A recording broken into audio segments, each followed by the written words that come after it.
Каждый гражданин должен знать не только свои права, но и права любого другого человека. И, как считают специалисты, чем раньше он вникнет в особенности правовой культуры, тем лучше. Председатель Конституционного суда Людмила Худжашвили именно с этой целью инициировала и теперь уже, можно сказать, воплотила в жизнь идею создания Конституции специально для детей. В книге отображены более 70 статей Конституции Абхазии, а для легкости восприятия все они иллюстрированы. Я являюсь преподавателем, заведующей кафедрой гражданского права и процесса. Все недочеты, которые имеются в школах, я это вижу. Дело в том, что дети, поступающие в наш Абхазский государственный университет, вижу, что есть проблемы. Это одно. Другое то, что все-таки основной закон должны знать наши дети с малых лет. Они больше запоминают в детстве. Именно творческий подход, как говорится, оживил сложный юридический язык. Юные художники Центра детского творчества Управления образования города Сухум арт-студии Мухус и арт-вебэдж из Пицунды иллюстрировали фактически каждую представленную в издании статью. Помимо того, что это увлекательно и красочно, еще и показательно. Ведь дети таким образом выразили то, каким видится им современное общество. Презентовавшая издание заместитель председателя Конституционного суда Диана Пилия продемонстрировала один из первых экземпляров Конституции, подаренный высшему судебному органу фондом первого президента, отметив при этом, что главный закон страны как ориентир развития общества и государства в целом. Одна из первых страниц читателя знакомит с преамбулой Конституции. Получилось очень ярко, очень красиво.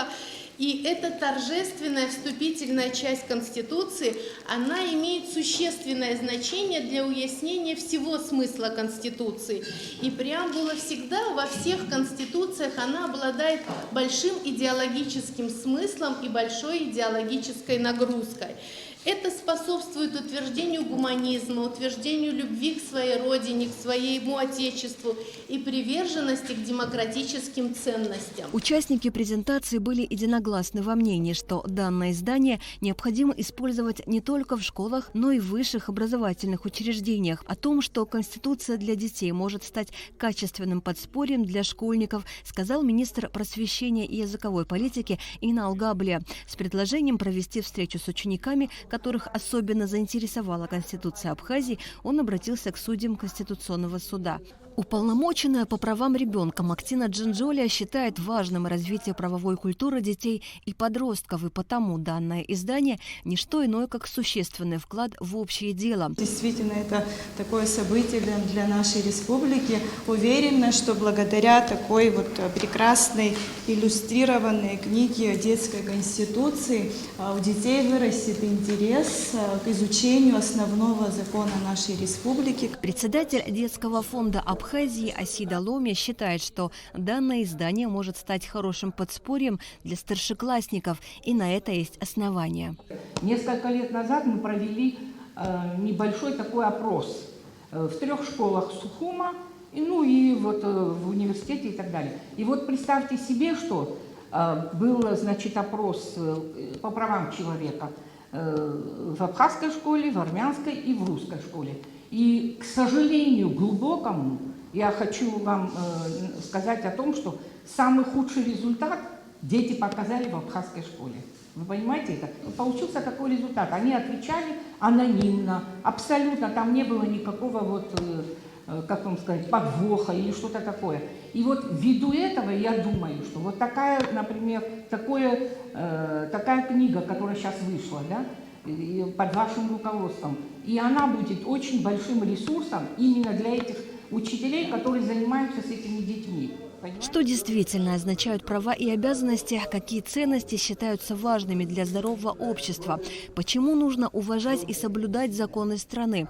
Издание поможет донести до детей ответы на все эти вопросы. Исторический момент, мне кажется, в Республике Абхазия, потому что я не знаю, что может быть ценнее и важнее, когда ребенок с молодого возраста уже познает свои права и познает, что государство его готово защищать. Мне кажется, что вот подобно, особенно это важно, когда это показано глазами детей. В такое время молодое поколение, слишком много информации у них, и они считают, что свобода – это вот, ну, почти что вседозволенность. Это неправильно.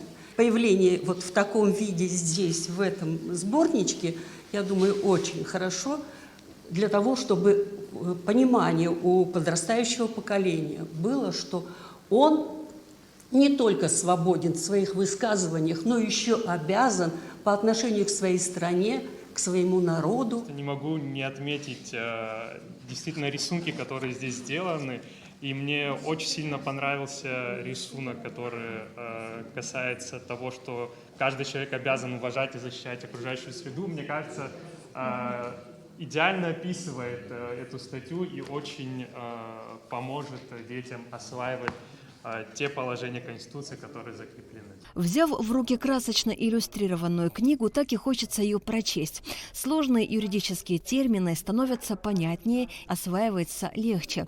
На последних страницах можно прочесть текст гимна республики, расшифровку флага и герба и, конечно же, историю принятия главного закона республики – Конституции, в которой 31-я статья гласит, что каждый человек обязан уважать права и свободы других людей. Асида Малия, Тимур Гогохия, Абхазское телевидение.